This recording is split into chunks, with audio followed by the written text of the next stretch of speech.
Hey everybody, just going to take a quick break from the show to tell you a little bit about Shutterfly. If you're like us, you take a lot of pictures because you have a camera right in your hand all the time. How would you not take a lot of pictures? And we're taking all these pictures, more than we've ever taken in the history of the world.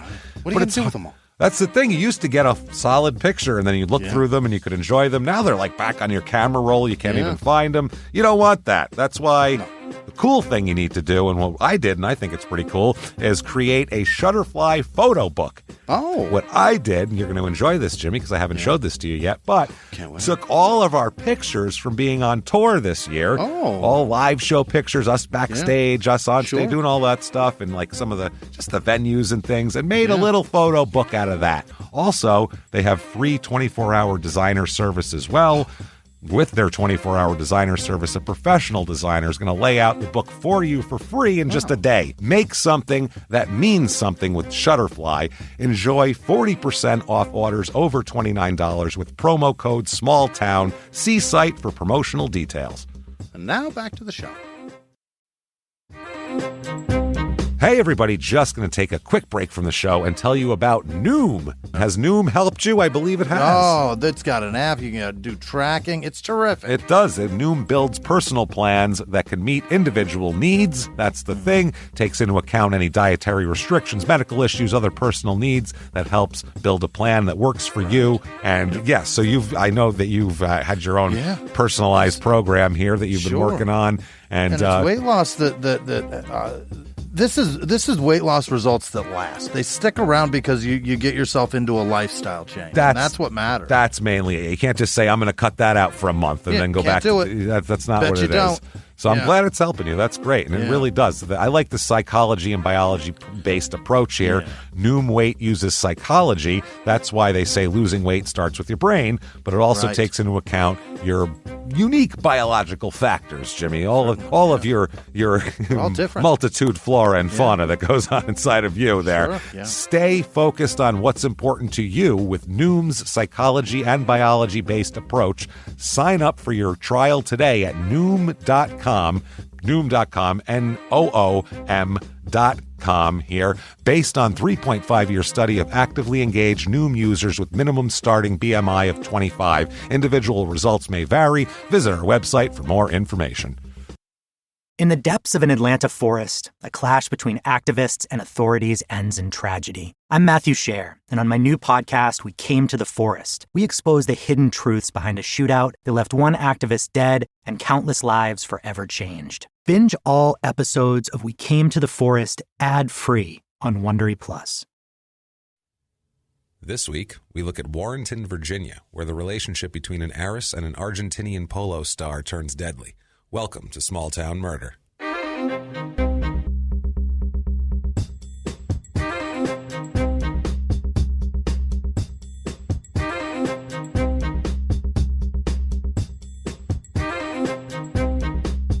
Hello, everybody, and welcome back to Small Town Murder. We're back, yay! Hey, thank you so much. My name is James Pietragallo. I'm here with my co-host. I am Jimmy Whisman. We are excited as can be to be here today. Thank you so much for joining us. Before we get started, just want to thank everyone for their iTunes reviews this week. God, you guys are the best. Holy shit. Honestly, guys, thank you. Cavalcade avalanche. It was ridiculous. It's the best. It helps us so much. Yeah. We can't even explain it to you. So thank you. Anybody who hasn't done that, please get on iTunes, give us 5 stars, say whatever you want. Yeah. We don't care. It doesn't matter. Doesn't matter to me. It says ponies have fluffy tails. We'll be like, yes, they do. That's do. great. I've And seen them. 5 stars is terrific.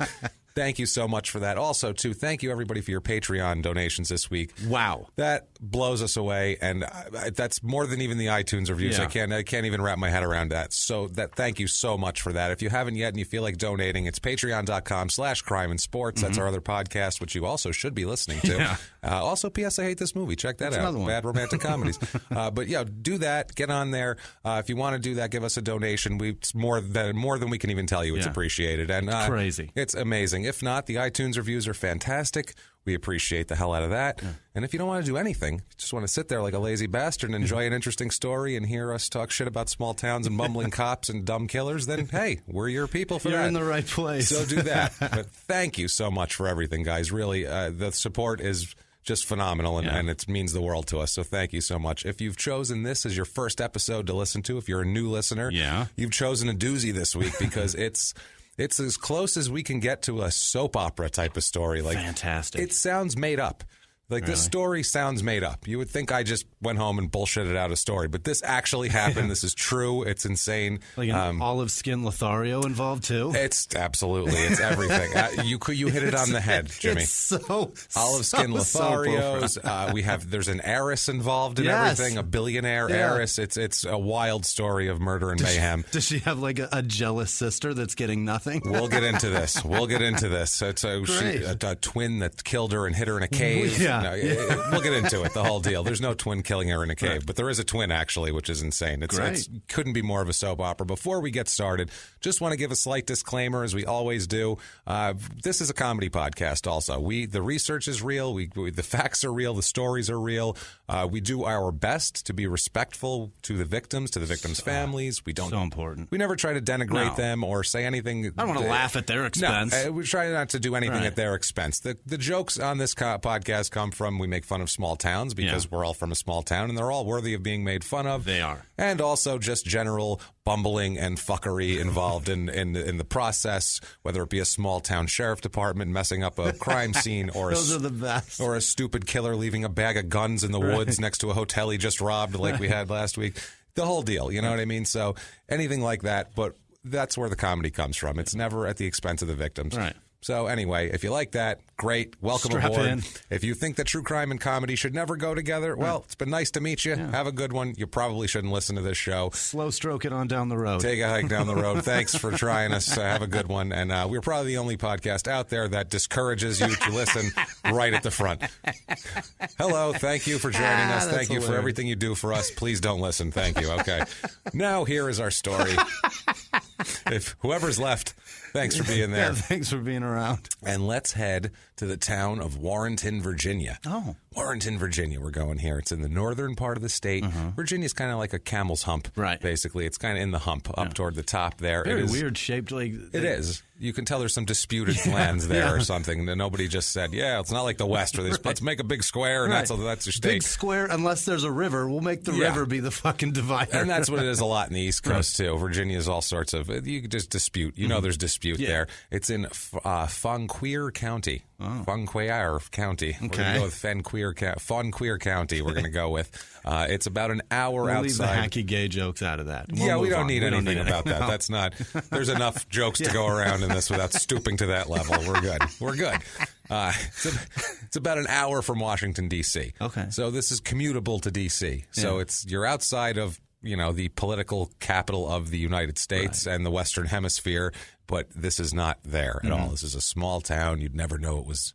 Never know it was that close unless you found all the CIA agents that live there and all that sort of thing. And they do, because we'll get into that also. We have tons of stuff here. There's plenty of shit going on in D.C., but somehow they figured out how to get enough shitty crime in there. Just as shady of a town we got going on here, and the corruption and everything else. So this is like the ultimate in money and small towns and how it can just corrupt everything. It's really, this is a wild story. I'm into it. Elevation of this town is 643 feet, so it's close to sea level. Zip code 20186, area code 540. They also have 703 and 541 in case you're getting a call from there. It might be one of these people, and you might want to let that go to voicemail. We never know. It's a fascinating area of the country, too, because in the wintertime, it fucking sucks. It's terrible. And then in the summertime, it fucking sucks. Terrible. No, it's the worst. My father lived in seasons. My father lived in North Carolina. Yeah. It was in 92 and humid in March, and it was snowing in the winter. I'm like, why are you here? This is horrible. This is Florida and Michigan mixed together. Right. Why are we here? Is that job that good? What are you doing? Yeah, it's never that good. Why are you there? God, this is a small town and area, 4.5 square miles. Yeah. So a very small little town. It's got like a nice old little village that we'll talk about with all the brick sidewalks and that sort of thing. It's a quaint place. Like I said, hour from Washington, D.C., so, it's right there. It's originally, the history of the place, it was originally just a crossroads. Then nothing was there back in the 1700s. Eventually, a trading post popped up, known as the Red Store in the 1700s. And they figure they're going to get the business from both of those crossroads. Yeah, people as they're coming through, the Red Store, I get that was marketing in the 1700s. Red, we'll paint it red and call it the Red Store. Okay, very good. That was very good, Hezekiah. It's also a slight to the Native Americans that used to be there. Yeah, I'm sure. Yeah. Settlement of the area, people began moving in and living there, began around the Revolutionary War, which if you're not from America is about 1776 areas when it started, going through the 1780s, that whole time period. That whole fuck you Britain thing. Yeah, sorry UK. Yeah, this is we're going to bring up some tough memories for you here. 1790, the courthouse was built, so that was kind of when they really got established. Once there's a courthouse and a jail, once we have people a place to lock up assholes, that's when things become organized in a town. It's like, all right, we need to find a place to lock up. If Jim screws up, we need to find a place to put him. That's it. I love that we just always pick Jim or Bob. I have no other. I'm not very creative when it comes to names. It's a terrible thing. So this happens here. 1790, like I said, courthouse, jail, whole deal. A military academy opens up after the Revolutionary War, named after war hero General Joseph Warren. So Warren and Warrenton, and there you go. And that's how the town became. Warrenton. Richard Henry Lee was a wealthy landowner here. He donated land for the county seat, and in 1810, the town of Warrenton was incorporated, which is cool. I love how the East Coast towns always have all this history. Yeah. You know, when we look at Ovando, Montana, it's like late 1800s, people showed up, shot each other. There was a saloon. Railroad didn't come, so they left. That was it. That's the town history. That's it. You don't get shit. Here there's like a history of things. It's pretty interesting. People that couldn't afford a railroad ticket or couldn't find a train to jump onto just stayed. Or they were like, this is a good place to fleece people and rob people. The inventor of the coffee percolator is from here. Is that right? Absolutely. A man named the inventor of the percolator is William Extra Billy Smith. Extra Billy. Now, there was two Billies. How come I didn't know this? This guy's regular Billy, and I'm Extra Billy and he was this man. You'd think, oh, what a crazy guy, coffee person, probably running around the woods. No. He was governor of Virginia. What? Twice elected. They elected a man named Extra Billy twice in this state. So you people. That'll tell you a little bit about what we're dealing with here. Extra Billy, no problem. Yeah, Extra Billy. That sounds like a good idea. That's hilarious. God, in 1850s, the railroad came through, and as we always know, in all these tales we've said, when the railroad comes through, that's when shit starts popping off, or oil in your case, as you think. No oil here either, Jimmy. Sorry. Listen to I think it was episode 10 down in Monticello, Florida, when Jimmy thought that Florida was settled due to oil discovery. Now, at this point, it is thriving when the railroad comes through. It's thriving. There's businesses, churches, 2 schools, a newspaper. If you have a newspaper, you have a town back then. That's something. Like, this is an organized shit. People are doing their thing. In 1860, there was 604 people there. Oh. So that's not bad. Like, that's building up some population. In 1860? 1860. That's pretty good. Which we know 1860 is right before a pretty big event in our history, in American history. Is the Civil War started in 1861. If you're not from America, the whole South was tattered during the Civil War, including That's when we Virginia. hated everybody. Yes. At this point, it is called, in an article, quote, one of the richest towns in the whole South. This is a rich town. There's rich farmland. Wealthy people buy here. Mm-hmm. There are a ton of wealthy people. Robert Duvall has an estate in this area currently. Really? Yeah, the actor Robert Duvall. Yeah. All sorts of famous political people, huge, like just big industrial people. Yeah. Very rich people, basically. People with historic families. That wealth is built on the backs of slaves. It's old money. It's old money, that sort of thing. Yeah. Civil War really tore this place apart because there was battles all around it. So they were using their hospital, facilities, and they were using everything became a hospital facility for soldiers, and things were, crops were taken to feed people. It was a crazy time. All hands on deck kind of a thing here. Now, in 1880, after the Civil War, obviously, this is a little bit later. There's not such a quaint thing that went down here. A black man named Arthur Jordan eloped with his white employer's daughter. Which was back in the South back then. Now they fought a war and shit, but still, this was a fucking no-no to these people back then. This was just a no-no. You didn't do this. Apparently, it wasn't allowed, and it would turn the people against you. And that's how it went down. This woman was named Elvira Corder. People were super pissed. A group of men hunted the couple down in Maryland. What? This is what I mean. They didn't just be like, oh, we don't like them anymore. They would go hunt you down in another state. Crossed state lines to take out their aggression on you. It's insane. Their civil justice. It's nuts. And brought Jordan back to the area. They found him and brought him back. Put him back. It put him in jail. Oh, my God. And then while they're in jail, this is what happened a lot back then also, a group of hooded men, Klansmen, quote, broke into the jail. The lynch This is mob. what happened, and this happened all the time. They didn't break into anything. The sheriff or whoever lived in the town, too, and they weren't going to be enemies of this group of mob of crazy people, so they let him in and be like, I'll sacrifice this guy for my own whatever political, So embarrassing. It's insane. So a group of them, they broke into the jail, dragged him away, and he was hanged at the local cemetery. This is insane. At the cemetery. He married this girl. It's not like he raped her in the woods and left her for dead. Right. He married this poor girl. Take care they of were her. in love. It's sad. To save gas money, they did it where he's just going to be left anyway. Over here. Awful. Yep. So they did that, and it was internationally covered, actually. I mean, there was all the way to Sydney, Australia, this was covered. So this was a huge deal. It was going on a lot, but this, for some reason, the blatant corruption of it all, I think, was a big deal. 1909, a large fire destroys half the structures in town, which seems to be every town we cover. Yeah. It's like from 1900 to 1910, most of it burned down. I don't know what the hell was going on. Crazy arsonists running around or something. But I know everything was made of wood, but still. That's where I was going. Yeah. It's like the Three Little Pigs. Like this is the time when they were building shit out of sticks. That's the truth. Old Town Warrenton, which is the old town, little at the brick streets I told you, it was named recently one of the prettiest painted places in America, whatever that means, by the, quote, Paint Quality Institute, which sounds completely made up. That sounds I want to see that trophy. That's that sounds like a woman with a cat on her lap just said, I'm going to start the Paint Quality Institute and give out awards for prettiness. It's like, what the hell's going on here? It's an HOA reward. Yes, it totally is. Yeah, it absolutely is. Now, the people in this town, population is 9,897. Oh, boy. So not a very big town at all. Yeah. It's up 48% since 2000. So this town has seen some growth recently, up 105% since 1990. Okay. So double the population People since with 1990. Some money. Yeah, also D.C. got very dangerous in the 80s. That's right. And very expensive also, so people moved to the burbs. The governor's doing smack, or was it just the mayor? The mayor. Yeah. Come on. Mayor that's Barry, not that's right. Yeah, it wasn't extra Billy or anything. So, more females than males, which is 54% female, which is higher than the 51% average. Median age is 41. It's about 37 and a half average, so that's on point. Average age groups, for the most part, more 10 to 20-year-olds than average. So more kids there. Kind of less 20 to 30-year-olds, though. Then they leave, I guess. And they could go to college. They could go wherever. I mean, it's probably, these are people that can afford to send their kids to college for the most part. So I think maybe that's what it is.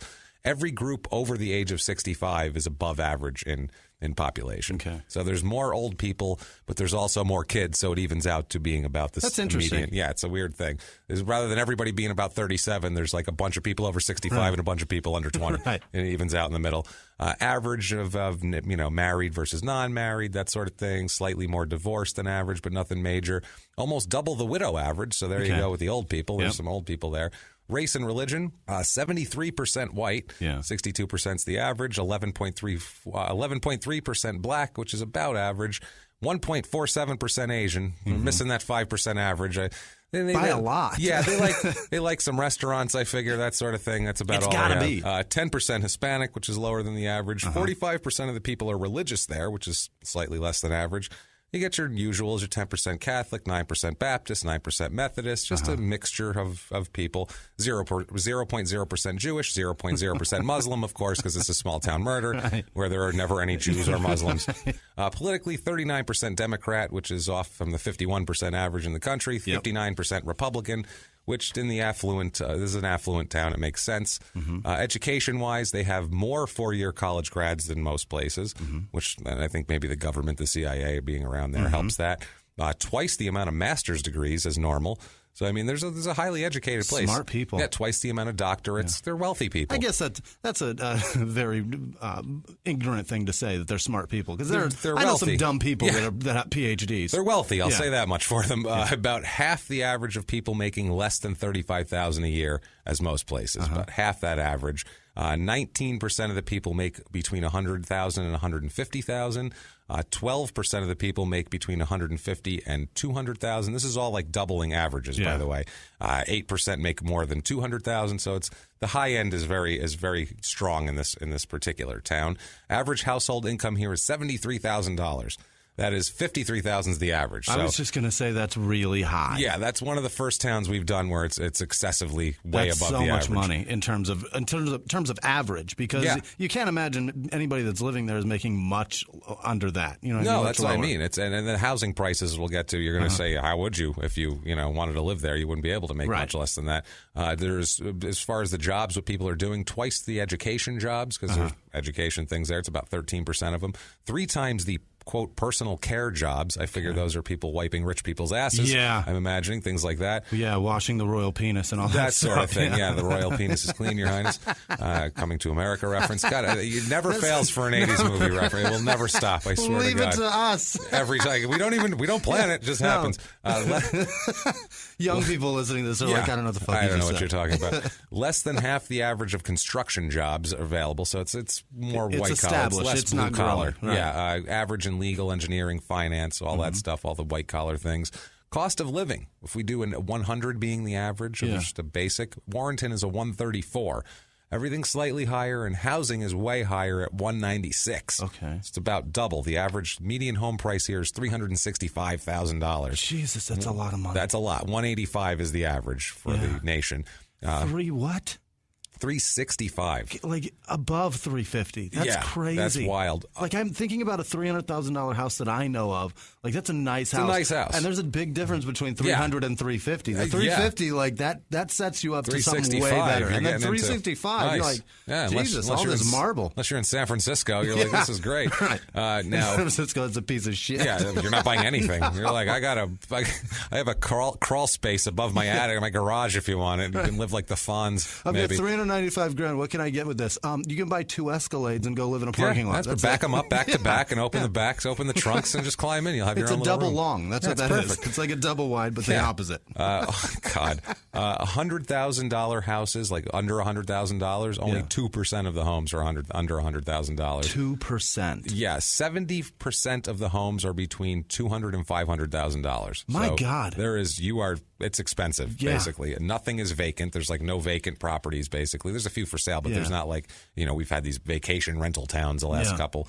The Warrenton Housing Report, if we've convinced you to move to Warrenton, Virginia, 2-bedroom apartment there will cost you $1,200 a month. $1,027 is the average.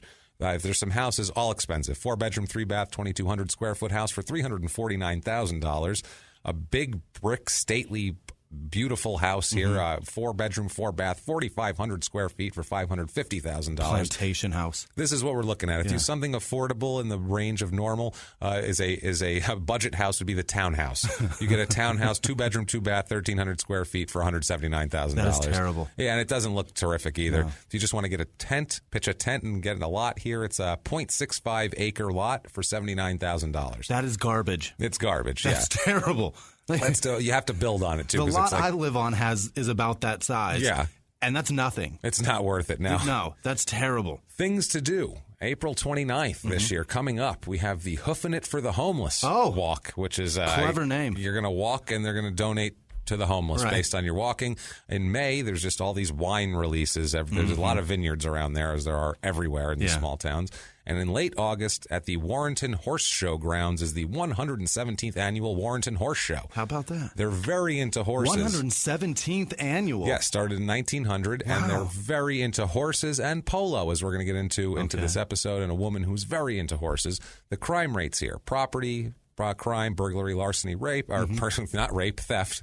Rape is a violent crime. Burglary, larceny, theft. Just that petty rape. Property. Yeah, it's terrible. Jesus, sorry about that.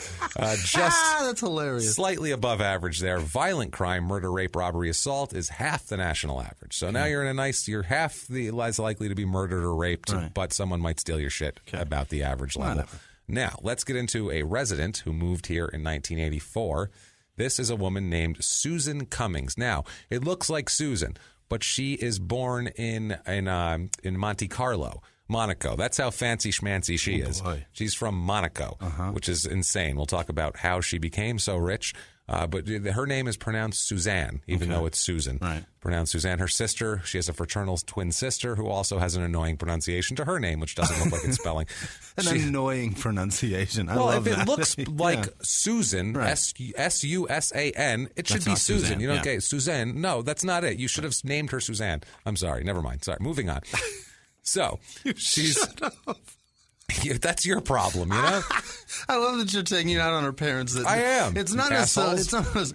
Her father's an asshole. I'll talk about him in a second. I'm just saying it's not necessarily their fault for like the way it's pronounced. Because when she grows up, she can tell anybody to pronounce her name any way she wants. True. And the way she's doing it now, she sounds like an asshole telling people to call her Suzanne. With her accent, that's just how it comes out too. Also, she's born August 19th, 1959, over in Monte Carlo. Okay. She's the daughter of a billionaire ex-CIA operative, which we find out later he was, an international arms dealer named Samuel Cummings, a legal international arms dealer. Okay.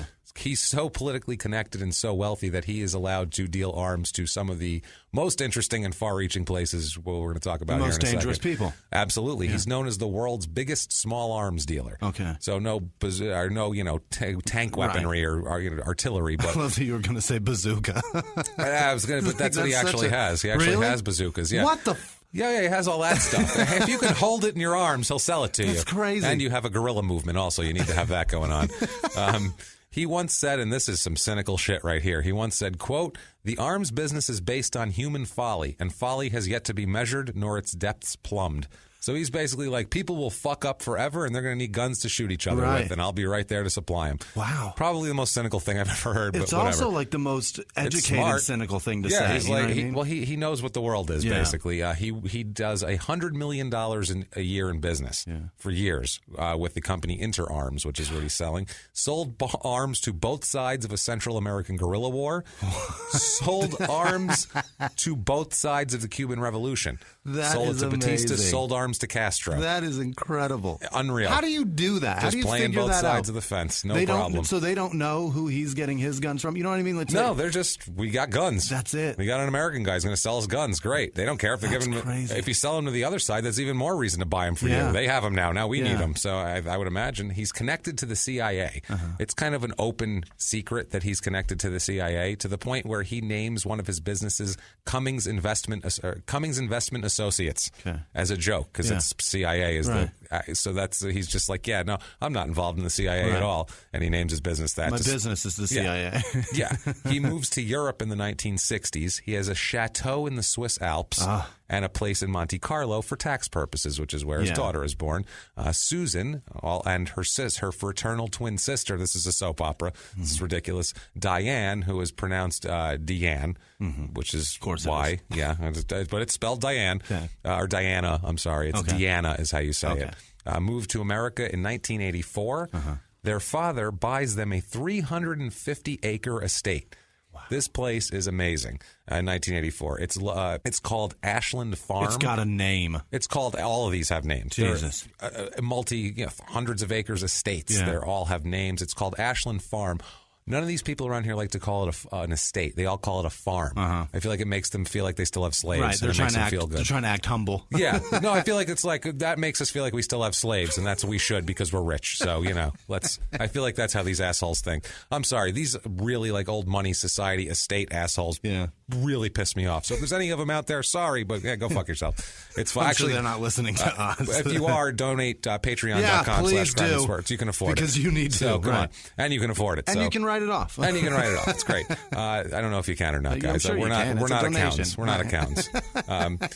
Both sisters. We're not accountants. I don't know if that's true. We can't give tax advice on the Small Town Murder Show. We don't have time to Google that. You think oil is in Florida? You don't give tax advice, please. This is not going to be okay. So I do my own taxes. How embarrassing is that? Oh, Jesus Christ. IRS. Why are you saying that? You're going to be audited hardcore next year. I'm not scared. So I got nothing. Yeah, that's fine. Yeah, that's true. What are they going to take from us? Sisters both speak with French accents, so they're very, European and fancy. They get very much into horses, and she even takes an interest in watching polo. Polo becomes a big part of her life here. In the early 90s, she has horses on the property all the time. Yeah. Tons of them. She'll just go buy a bunch of horses. Yeah. She has caretakers for the horses. Crazy names. I'm sure they do. Adopts several local dogs from the dogs from the local pound. She's got a heart. She does. She builds a big elaborate dog house. She's also very bored. Mm-hmm. She's a complete bored rich girl. You can hear Hall & Oates' Rich Girl playing in the background as I'm reading the story the whole time. I wish we could just have that looping as I'm reading the story. I love that you just said she built a giant doghouse. No, she didn't. No, she paid somebody to build a very elaborate doghouse. Yeah, she said, "I want doghouse." Yeah, that was it. Right. And yes, Suzanne. Yes, that's fine, Suzanne. Suzanne. Whatever. We don't care. We'll build her. Yeah. She would bounce from hobby to hobby.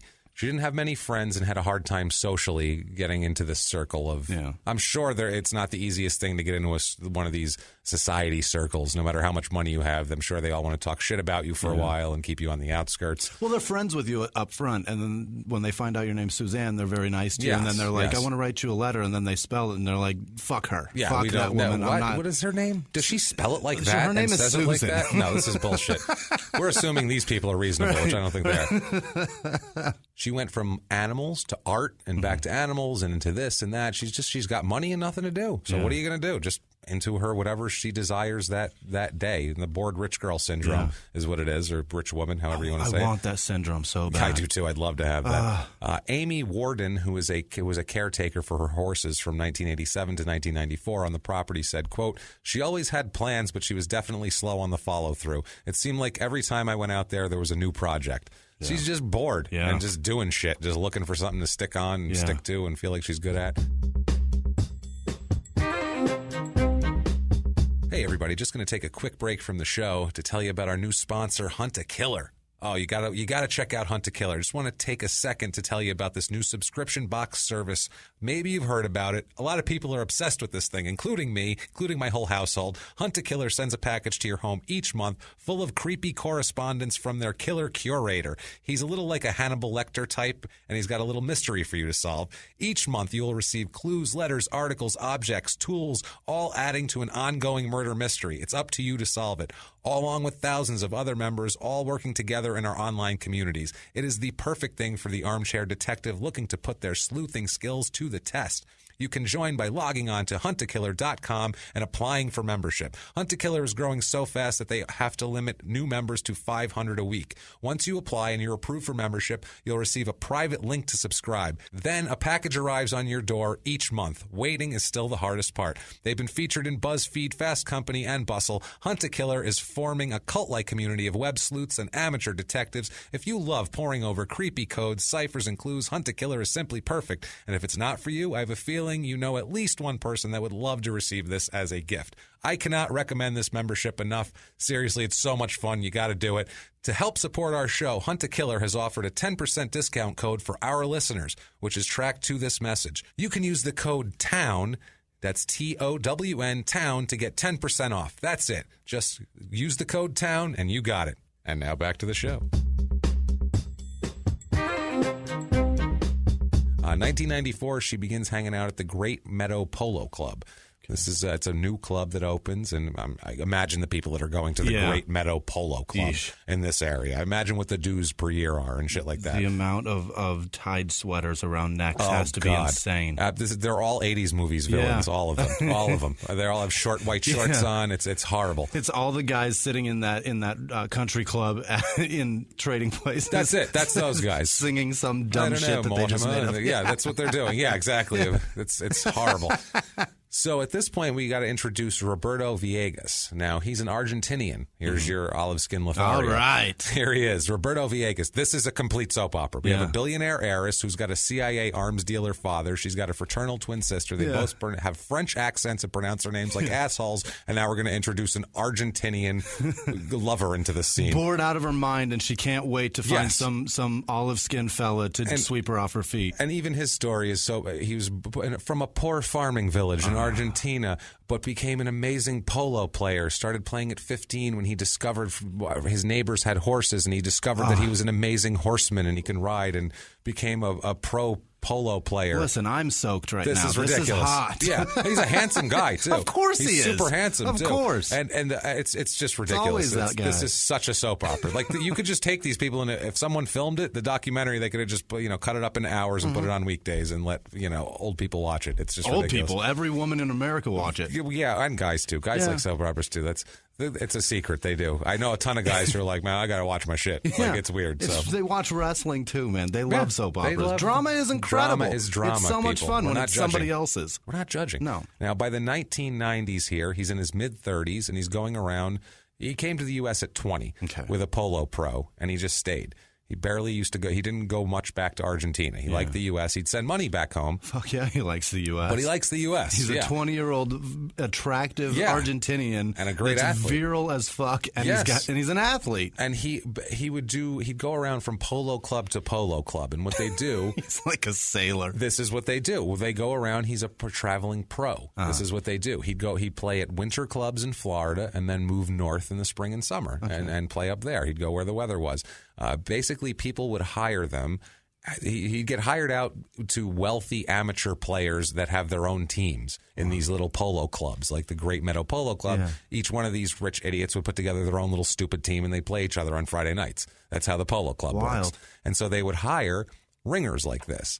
And these guys would be the wealthy people who would hire people like this were known as patrons. Okay. They would take care of they would pay and take care of their pros that would come in. Sure. Villegas would be hired by patrons to play on teams, coach the teams, train the horses. Sure. Just basically, you guys run around and I'll score everything, however the fuck you score in water polo or regular polo. This is impress the hell out of your daughters and bang them all. That's it. Yeah, and I'm gonna have sex with all your wives, and then I'll move on to another town. I'll blow out of town, and that's it. And you can you'll have little olive skinned children coming out in the next season. You're going, where did that happen? That's what's going to happen here. They're ringers. That's all it is. It's imagine this too. Like that each person who had these teams thought of that guy as hey, Muffy, look at the dirty South American I brought in. Isn't he adorable? Look at him. You know what I mean? They were. I brought that filthy one. Right. What did you bring? Oh, look at him. Watch them play polo. Yeah, they fucking did that, these people. I have a real resentment for these people. Like, you can say all you want. And Muffy's just sitting there going, yeah, he's a real scoundrel. And then she goes in her room and diddles herself thinking about him. That's what people have said to us, that we talk shit about hillbillies and rednecks and all that. We don't have any. No. We don't have any. Everybody's fair game. We don't have any. These people I hate, though. I don't hate any of those people. I hate these rich assholes. You did say white trash is better. White trash is, that's right. In a crime and sports episode. Here's why white trash is better. Better than rich hoity-toity people, I was saying. Not better than other forms of trash. That's my favorute premise of all time. It's That's the so truth funny. in that. You got to listen to Crime and Sports and a woman named Kelly Lane, an Australian water polo player. White trash. She was very wealthy and white trash at the same time. That is right. Yeah, she was wealthy. She was very wealthy. Now, Roberto here, Villegas, is working for a patron named Bill Yilifskov. He's a wealthy Chicago businessman who has his own little polo team down there. Bill says about polo, the businessman, he says, quote, "I've always said it's an addictive game. People never give it up unless they die or go broke." That sounds like a rich asshole. It can cost over $1 million a year to have one of these polo teams. Wow. Because you're having to deal with horses. You know how expensive horses that are? Overhead. Oh, my God, to kill one is crazy. When they break their leg, when you've got to put them down, it's worse to kill them than it is to feed them their entire life. Just to clean the training, they have to hire all the caretakers. Right. They have to hire farriers coming in every week. Yeah, you have to hire a South American to come in and teach it shit. It's crazy. Villegas was his star, though. Roberto was his star. Richard Varga, who was the Great Meadow president, the Great Meadow Polo Club president, said of Villegas, quote, "He was our star, our best arena player. He could ride like the wind. He was an unbelievable horseman. He could ride a horse that nobody else could ride." Yeah, no other inbred, pasty, white fucking shitheads could ride the horses. Yeah, of course not. He's 60 years old, this guy, too. He's impressed with his ride. Yeah, he's a 35-year-old dude who's been doing this your whole life. You're a pasty dude who's been sitting in an office. He's from Argentina. He's an Argentinian that probably rode these as transportation. He doesn't have a Ford down there. No. He has a fucking horse. He doesn't have a limo and a chauffeur like these assholes. He has to go find transportation, and it eats things. That's right. So now arena polo, we just said arena. I got to explain the difference between arena and regular polo quick here. Arena polo polo, which is what they play, is played on a field the size of a football field, which is small. Compared to regular polo, field polo, as they call it, is about 6 football fields in size. Wow. So that's huge. That's a big, and it requires more horses because you have to change them out all the time, more equipment, more people. It's a undertaking. So this is like a little club level deal. That's why they need all that land for their estates. That's what it is. Right. And actually, that's the thing. Cummings, in 1995, Susan, she's very into polo, and she joins the club, and she wants to start her own team, and she pledges to build a field on her property for club members to play games. Right. Or she'll finance the building of it. Go on. Yeah, I don't think she's going to be out there with a backhoe, digging it out. She's not that goddamn bored. No, I'm mowing here. I marked out down there and there. You got that? Okay. Muffy, you going to get that end? No, that's not happening. No. They hire Argentinians for that, too, I'm sure. She sees Villegas play on Friday nights, and he's the star, and he's attractive, and she's kind of attracted to him. She's like 2 years younger than him. You know, she's in her mid-30s. He's in his mid-30s, around the same age. His play, too, is like attracts the crowds. Really? Crowds. It's 300. They said like 300 people, as much as 300 people. It's pretty good. But to watch a bunch of wasps run around trying to hit a polo ball. In a town of 8,000, that's not pretty bad. Impressive. That's a good draw right there. He's a good draw. You could say he draws better than some headliners at comedy clubs. It's not bad. So he does. Now they meet and she hires him and they begin dating. She hires him to be, she's going to be his patron now on her team. They begin dating though. They get very, very close. Yeah. He moves into the estate with her. She brings him in the estate. So now he's an Argentinian farm boy that's living in an estate with a name. Yeah. In an old money suburb. He's made it. Yeah, I would say so. This is it. This is the dream. This is good. Winter comes and he doesn't go down to Florida like he usually does. She has him stick around. She buys his horse trailer and he has like a half dozen ponies and a horse trailer that he goes around with that are like his special horses. She buys them from him. So he'll have money. Him. So, from him. Okay. He owns them and he brings them from place to place. And she buys them from him so he has money. Okay. Basically during the winter. But he gets to keep them because they're right there. But that's on the property, yeah. Right. But this is so he has money because he sends money back to Argentina all the time. They get very, very serious. They're really getting in there. Villegas' best friend. He's really getting in there. He's getting in. She's in love with him. Yeah. Villegas' best friend, Omar Cepeda, said, quote, they planned to get married and have children. He had big plans with her. Okay. So he was ready to settle down, which I don't blame the guy. Yeah. Jesus, I mean, for this guy. For this kind of thing, this sounds amazing. This sounds like a woman is taking care of everything you need, and she's extremely loaded, and you don't need to work. You just take care of her and make her happy. Just go out and play polo. That makes her happy, I feel just like. go out there and glisten in the sun, and she will be thrilled. Be Olive. Yeah. That's your job. Be Olive and muscular and know how to ride any horse. That's the one right there. You're in. Done. Yahtzee. Yahtzee. Villegas still works part-time in an orchard. Also, so he has extra money. Like, he's not mooching off of her. He wants to. That's why he sold her the horses and stuff. Of a dude. Yeah, he's out working. He lives on an Ashland farm, huge estate, and he's going down the street to work on an orchard. He's going to go pick some oranges. Migrant farm workers to make a few extra bucks. Like at one point, he brings a saddle to be repaired at a shop in Warrenton, and the owner of the shop, I have to say his name because it's better than Extra Billy. Really? His name is Edward Skeeter Hembry. Oh boy! So Skeeter over here says that it's going to cost $400 to fix the. This founder of Skeeter Speedboats. Skeeter Speedboats.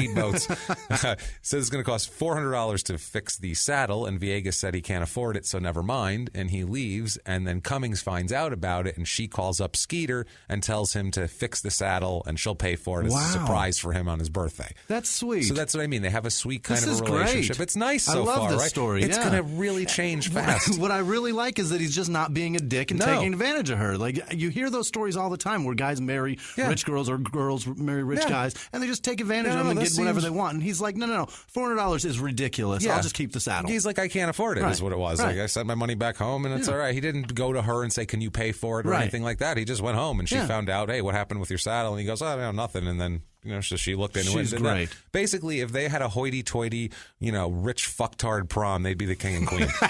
That's the king and queen. Of the fucktard prom. I want that banner. Like, no stupid themes. Just rich fucktard prom. And they all show up. Just the sign, rich fucktard prom. I like that. And they play every rich fucktard song in history. I would love it. Oh, man, no, it's just Hall & Oates Rich Girl over and over again. It's on loop. They hire Hall & Oates to just play that song over and over again. 1, 2, 3. Over and over again. Second song, same as the first. Same as the first. Here we go. Here we go now. 3, 2, 1, boom.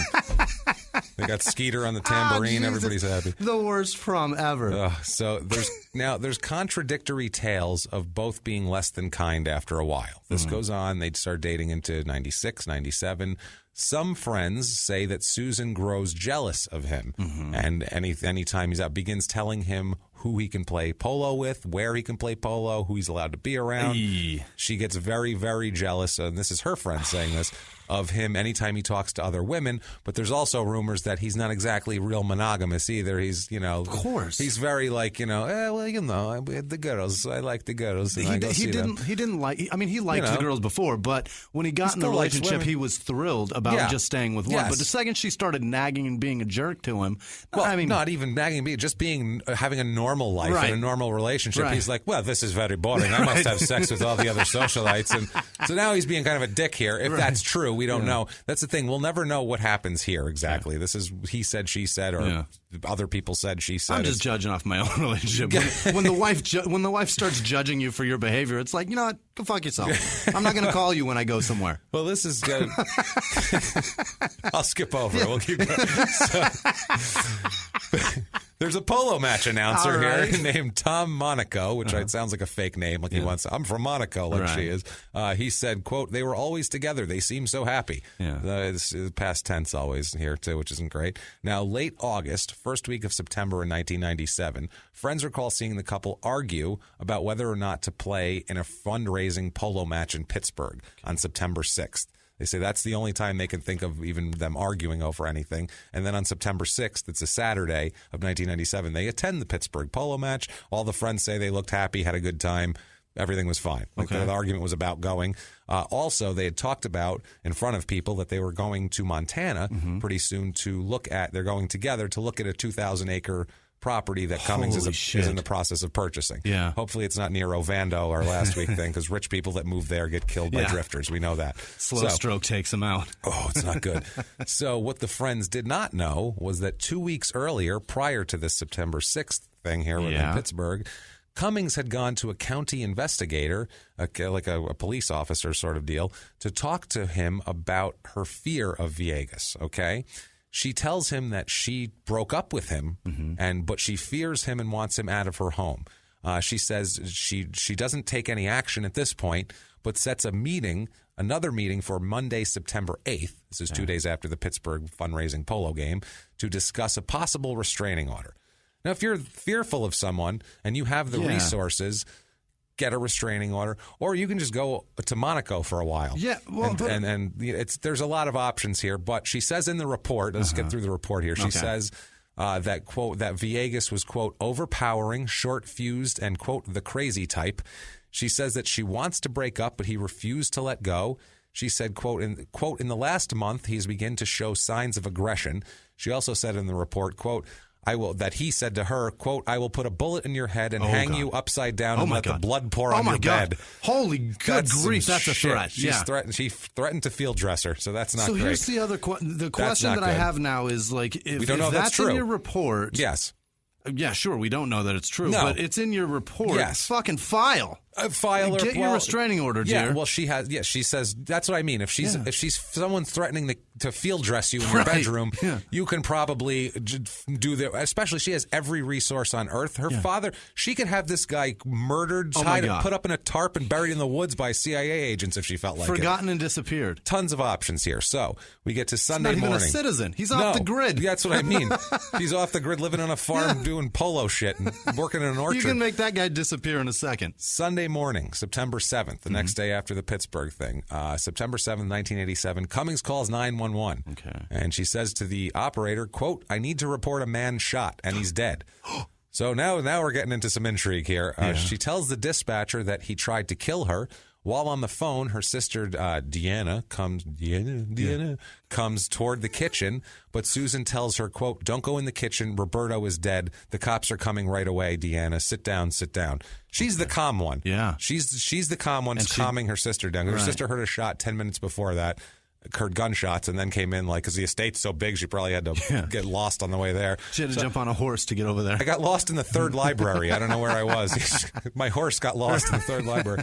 So this is amazing. Sergeant Cuno Anderson arrives on the scene, and this guy is You can't get it. He said his statement here is the most redneck sheriff statement ever, and I have to read it. And I'm going to read it in a dumb Southern accent because you know it was said in a dumb Southern accent. Not that all Southern accents are dumb, but his was dumb. You know it is. Yeah. He arrives on the scene. Susan leads him to the body in the kitchen. They find Roberto dead with 4 gunshot wounds and a big kitchen knife under his body sticking out. Okay, so he's been stabbed. No. It's just laying there. Oh, okay. I got you. He's got a lot of gunshot wounds, 4. Now, the sisters begin speaking French to each other. So Sergeant Anderson says, quote, they were speaking in a foreign language and I didn't understand. I told them to stop, that if they were going to talk, they had to do it in English. That's his quote. Speak American. Speak American. I don't understand you. Unbelievable. They find Susan has superficial cuts on her arm, very light superficial cuts that we'll talk about in a moment here. She's arrested at this point because she said, I just shot him a whole bunch. They got to arrest her to sort this out here. But she's released on bail. She's arrested for murder, and she's released on bail the next day. Wow. $75,000 bond. Wow. This is a woman who has unlimited money and I assume multiple foreign passports and probably dual citizenship. And $7,500 gets her out of jail. That's it. She's claiming self-defense. She's claiming that she's saying she was in fear for her life. She's claiming that he thought he was attacking her with a kitchen knife. In Virginia, the law is that you do not have to retreat before using deadly force in your own home. Stand your own ground law. It's stand your ground, especially in your home. You can do that. In Florida, it's just everywhere. Okay. You can be at the movie theater and you're like, I don't like the way that he was chewing popcorn a little loud, so I shot him. I felt threatened. I told him stop. He didn't. I stood my ground. I stood my ground. Now, she hires a lawyer. Now, you think she's just going to hire some shithead lawyer? No. She hires a man named Blair Howard, who is A man named Blair. He's the gentleman who defended Lorena Bobbitt. Oh, wow. Now, if you don't remember who Lorena Bobbitt is, it's a very famous story in the 90s of a woman who cut her husband's dick off and threw it out the window in the car in the field and then didn't go to jail for it, basically. But they found it. They found it, reattached it, and then he did porno. Right. We cannot make this shit up. That really happened. It's a great story. This is the same attorney. All right. He says that Suzanne had grown increasingly more fearful of him and was in fear for her life at the time, and that's why she did it. Understandable. Now, winter 97, she is awaiting trial for murder. Okay. Murder. Yeah. This is not, she didn't, have 2 DUIs. This is murder. The court allows her to travel to Monaco to see her sick father. Monaco's another fucking country on another continent. Right. You do not. How often are murder suspects allowed to leave the continent? No.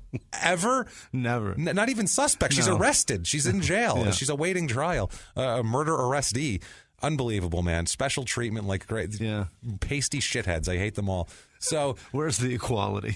Where's the equality? Oh, she has to put her $2.3 million estate up as a bond, but who cares? She's a billionaire. Yeah. She can leave that behind. She doesn't. She comes back. But April 29th, 1998, Samuel, her father, who was sick, who she went to see, ends up dying in Monaco. Oh, no. Yeah, maybe he's not. He's probably a CIA ghost, and he's off spying on you right now.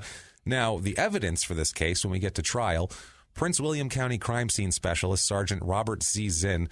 Dude, if you have that long of a title, you don't need a middle initial. No, your title is like 8 words. Robert Zinn. And shorten Robert to Rob or Bob. Bob. Yeah, Bob be extra Bob for all I care. I don't care. He said there was almost no blood on the knife found under Roberto, so it was very unlikely he was holding it when shot. He said, quote, we have all this wet blood everywhere and none of it on the knife. That just wouldn't happen. Yeah. He also testifies that the spatter on the walls and the spatter on Roberto's pants proved that Roberto was actually seated at the table when he was shot. Oh, shit. Wasn't even coming near her at all.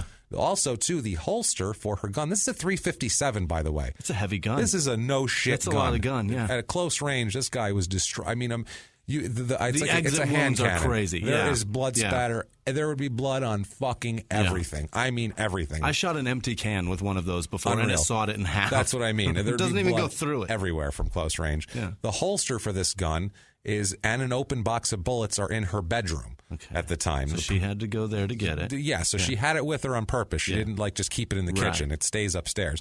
Prosecutor said, quote, we have a holster that was made for the murder weapon in her bedroom. At some point, Ms. Cummings retrieved the murder weapon. There's no evidence to support her claim that he tried to kill her. During all 4 shots, Mr. Villegas was seated in his chair. Okay. So that's not great. No. She takes the stand. Really? Yeah, because she has to plead her case. She has to be sympathetic. Yeah. She has to get up there and say that she was in fear of her life. And this is the thing, too, that I have to say this right now because there are, and I don't even know how to get into this. We're not saying that women, if you're a victim of domestic violence, that's no big deal and you should. We're not saying that. No. Like, there are people that kill their husbands or their boyfriends who are trying to hurt them and trying to kill them, and they are genuinely in fear of their life. And those people, they do what they have to fucking do. And if you won't stop beating on somebody and you get them to the point where they're in fear of their life in their own home, you deserve to get fucking shot 4 times. No doubt. I absolutely believe that. Definitely. But when you're a billionaire and there is no fucking evidence of this, it's a different goddamn story. And you likely do not have a 357 strapped to your thigh every moment. That's the thing. Yeah. So whatever. She takes the stand and she says, quote, I saw his face, mostly his expression. I grabbed for the gun. I would feel safer if I had a pistol. I need to get this man out of my life. That's what she was thinking. She says that he made the cuts on her arm very methodically, and then she walked back to the sink. And then she thought she heard him coming at her, so she whirled around and shot him 4 times, which it sounds like a soap opera scene. That sounds like a Robert Zinn story. It's that's just or Blair. It's Blair. Blair Howard made that one up. Because Blair put Lorena Bobbitt on the stand too, and she testified to all kinds of terrible shit. So she says that now. The prosecution and every medical expert they can find all say that these cuts are self-inflicted. Oh. All of them are self-inflicted. Okay. They said they're the exact same cuts that mental patients have when they self-inflict cuts when they're cutters. And they're across the arm. They're superficial. Right. They're not deep. They're just scratches. They're superficial. You're making yourself hurt, basically. Hey, everybody, just going to break away from the show for 1 second. She testifies that in July, he punched her and tried to pull her out of a car when she wanted to go home alone and not have sex with him. If this was true, horrible. Guess what she should have done? Gone to the hospital, got it documented, called the police. Right. She's not a woman. And not a person. She's not a person who's like, I don't want to go live in the shelter. Right. You know what I mean? She's not going to. Yeah, she's not a poor. That's what I mean. I feel so bad if it's some woman in a trailer park somewhere and she has nowhere to go and she doesn't know any resources or anything like that. She has every resource on earth. Or some asshole moves her to some shithole town that he's from and surrounded by all his friends. This is not that case. This isn't that. This is not that at all. She said that when she suggested in August that he leave, he put a horse's leading rope around her neck and said, quote, I'll put you out of your misery. I'll kill you. I'll never leave you. Whoa. That's her claim there, which is pretty strong if it's true. But like I said, there's no documentation. She didn't tell anyone. She didn't even tell her sister about this. She told nobody about this, which I get that if that happens. But I don't feel like it's that with this person. It's hard to say, like, to blame a victim. Yes. That because you want to say, like, if this stuff really happened, like, you need to call the fucking police. Yes. But the point is, it probably didn't happen. That's the thing.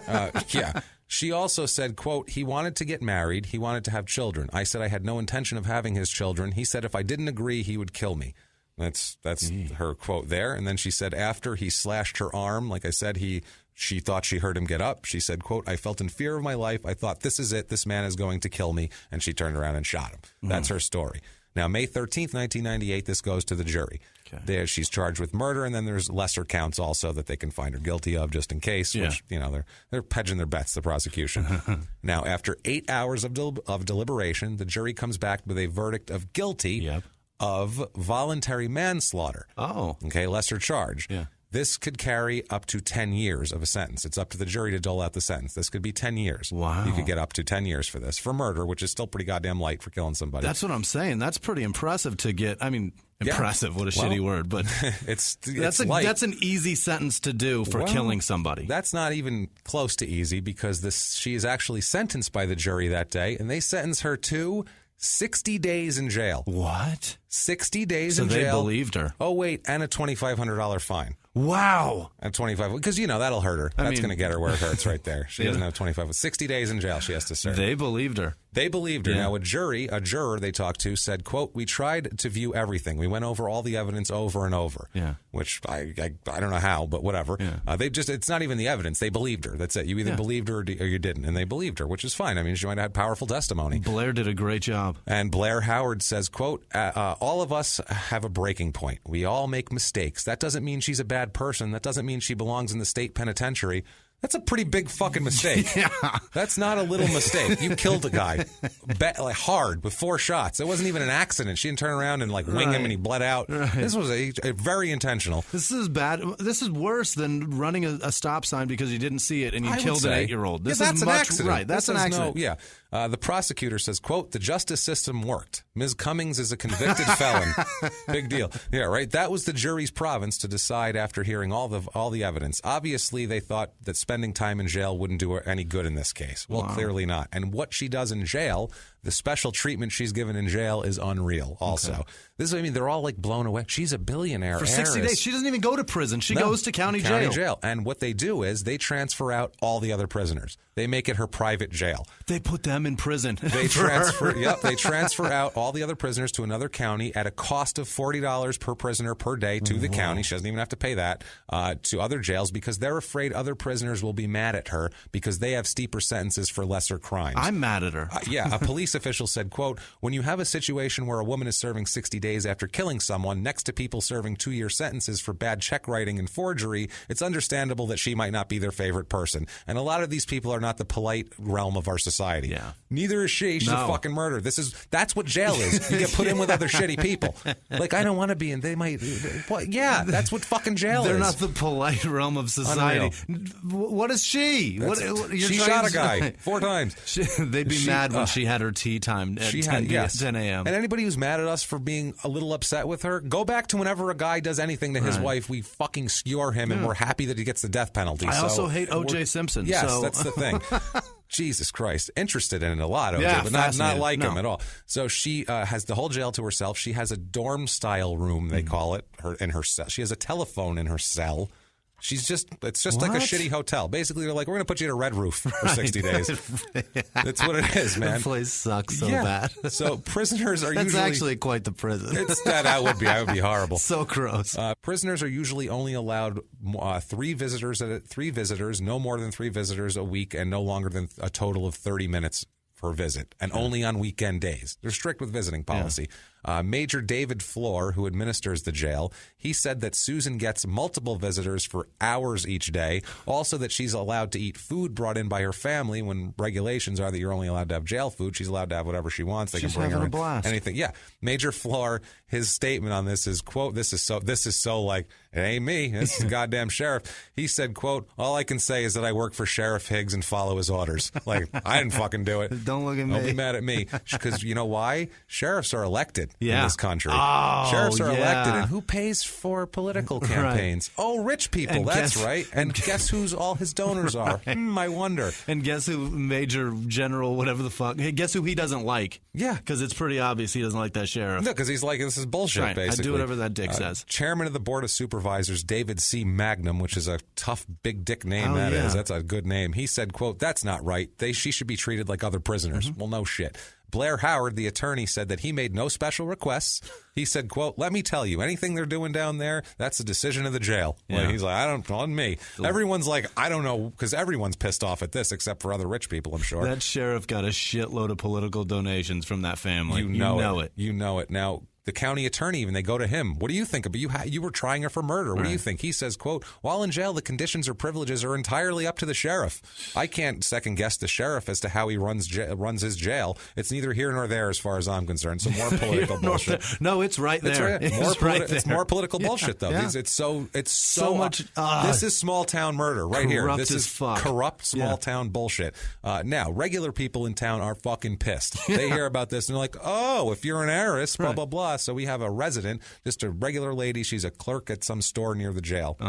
Her name is Nancy Grant, and she says, quote, I'm outraged. That's just not fair. It's because she's an heiress. I think if it was anyone else, we would definitely not be getting the preferential treatment. Yeah. No shit. Yeah. So that's what you're getting now. I'd like to see those prisoners get treated a little bit worse. A little bit. These ones, yeah. So she's released after 51 days in prison. Good behavior. And that's her whole sentence. She's not, so it's not parole. She's only scheduled, she's scot-free. She got 2.5 months. Water under the fucking bridge right now. It's like one of her hobbies that she just does for a couple months and then quits. And all of her friends and her family come and visit her, bring her food every day. She's not in jail. No. That's not jail. She just can't leave. That's the only thing. Lawyers for Villegas, his son. Villegas has a 10-year-old son. At this point, he wasn't even 10. He was 5 when he was murdered, Villegas. In 2002, lawyers for his now 10-year-old son, Justin Bonnell, file a civil suit against Suzanne for $15.35 million. For wrongful death. For wrongful death, because she was convicted of manslaughter, so they're like, hey, well, let's get on this. Yeah. Now, January 15, 2003, that trial is going to start. And those civil trials are a bitch, too. Yeah, they are. Look at the OJ one. They made him do a deposition. He had to talk. That you have to testify. There's no shit in that one. There's no you don't take the stand. I mean, granted, she would do it anyway, but... Yeah, but still, this is like... You're not getting out of it. No. That's the reason that he had to pay. Yeah. I mean, he was acquitted, and he still had to pay. Exactly. So on January 15, 2003, the jury selection for this begins. Right before jury selection begins, Susan settles the suit with the son for an undisclosed amount. But rumors have it that the settlement was around $150,000. Oh, what a scumbag. 51 days and $152,500 is what and she had to give some of that money to his lawyer.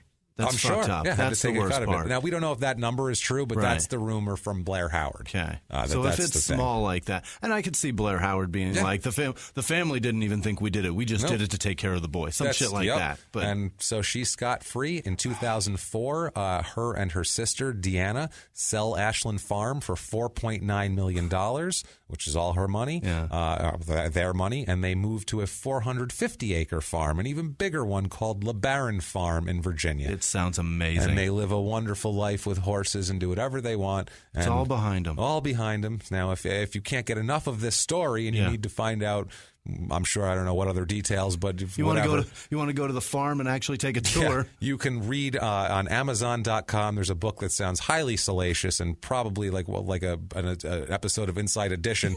It's called A Woman Scorned: The Shocking Real Life Case of Billionaireess Killer Susan Cummings. By Lisa Pulitzer. That sounds very inflammatory and just completely.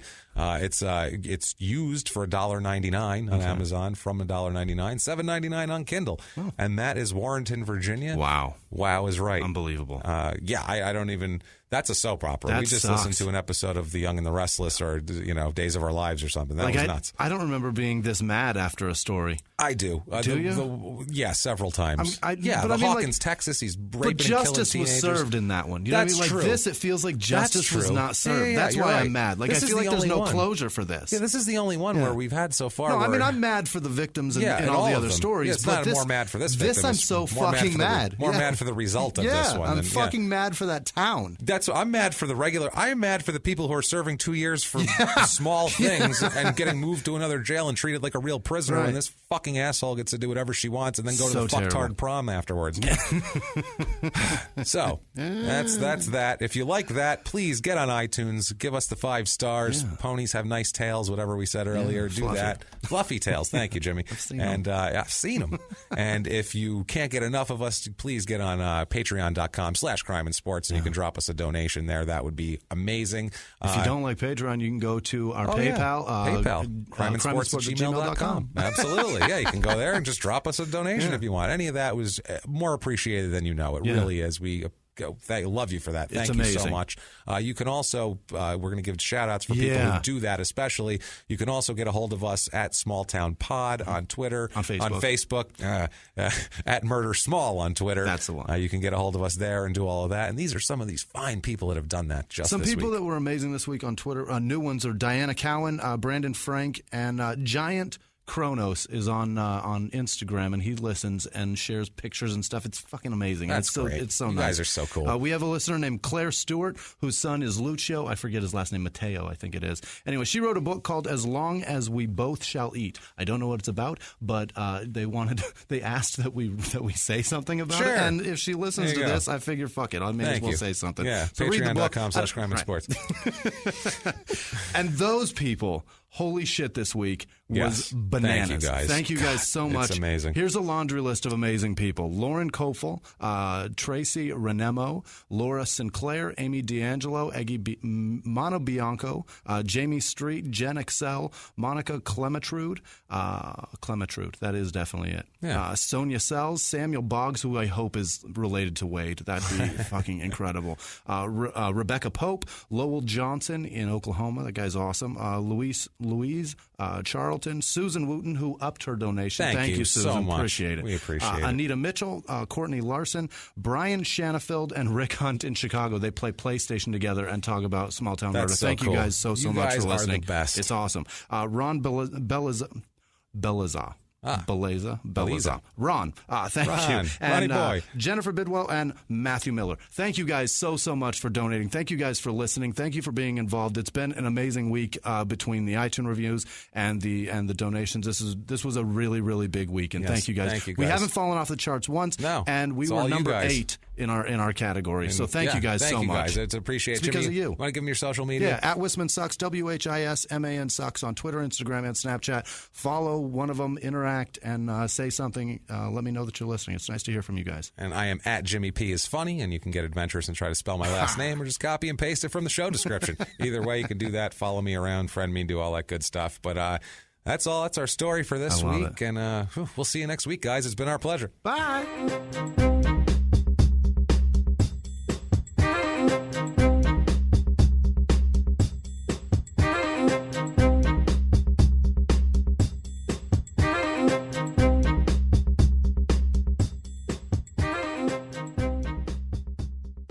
If you like Small Town Murder, you can listen early and ad-free now by joining Wondery Plus in the Wondery app or on Apple Podcasts. Prime members can listen early and ad-free on Amazon Music. Before you go, tell us about yourself by filling out a short survey at Wondery.com/survey. In the 1980s, a rosé swept the country. Hey, Mike, I really like this White Zinfandel. Well, good. Now put it down. We're going to try another one. White Zin became America's top-selling wine. But most don't know that this sweet drink has a sour history. What began in 1986 with counterfeit bottles, a big fraud, a multi-million-dollar fraud, sent investigators chasing one of the most powerful families in the business, the Licciardis. But the closer the feds got to them, the more dangerous things became. It's a story of deceit. At the time, I was paranoid. Threats. You touch my kids, I will kill you. And murder. With a .22 caliber bullet to the head. What started with a scheme to mislabel wine spilled into a blood-soaked battle for succession. Welcome to Bloodvines. You can binge listen to Bloodvines exclusively and ad-free on Wondery Plus. Join Wondery Plus in the Wondery app, Apple Podcasts, or Spotify.